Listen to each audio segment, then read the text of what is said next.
చంద్రబాబు మాట మాటకు ఇజనరీనని ఆయనే చెప్పుకుంటాడు కదా. ఏది చూసినా అది నేనే కనిపెట్టినా అంటుంటాడాయే. నిజంగా ఆయన మాటలు వింటే అబ్బో ఈ చంద్రబాబే గనక లేకపోతే సెల్ ఫోన్ వచ్చేదే కాదు, మనం ఫోన్లలో మాట్లాడేటోళ్ళమే కాదు, ఈ కంప్యూటర్లు కూడా ఉండకపోయేటి ఏం కాదు అనిపిస్తుంటది. అయితే అందులో పెద్ద రహస్యమే ఉన్నదుల్లా, అదే కావచ్చు మరి చంద్రబాబు ఇజనరీ రహస్యం కూడా. ఎందుకంటే సారు చెప్పిన ఓ మాట వింటే ఇదే డౌట్ వచ్చింది కొందరికి. నేను ఎప్పుడూ చదువు మీద ఎక్కువ శ్రద్ధ పెట్టేవాడిని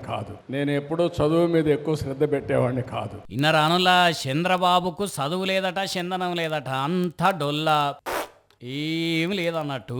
అసలు చదువు మీద శ్రద్ధ పెట్టేటోడే కాదట, లాస్ట్ బెంచ్ స్టూడెంట్ అనుకుంటా. అందుకే ఆయన నోటితోనే ఆయనే స్వయంగా చెప్పిండు, నాకు చదువు మీద శ్రద్ధ ఉండేది కాదు అని.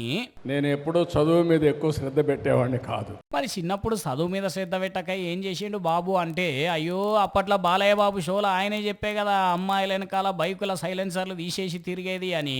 అందుకే చదువు చక్కగా అబ్బనట్టున్నది. మరి చదువు చక్కగా రాదు కాబట్టి అప్పుడే ఇజనరీ కావాలని డిసైడ్ అయినట్టు బాబు. ఇజనరీ అంటే ఏందో తెలుసు కదా, ఏది చూసినా దాన్ని నేనే కనిపెట్టినా అని చెప్పాలి. నేను లేకపోతే అసలు సాఫ్ట్వేర్ అనే పదమే లేదన్నట్టు మాట్లాడాలి.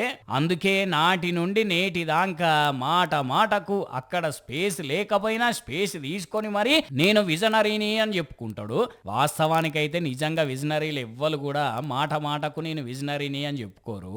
కానీ అదే చంద్రబాబు అట్లా కాదు, ఎప్పుడు చెప్పుకుంటూనే ఉంటాడు. కాబట్టి ఇదంతా చదువురాని ఇజనరీతనం. అందుకే బాబు అదే ముచ్చటని చెప్పిండేమో, ఇట్లా చదువు మీద శ్రద్ధ ఉండేది కాదని అని అనుకోబట్టిర్రట బాబు మాటలు విన్న కొందరు పబ్లిక్.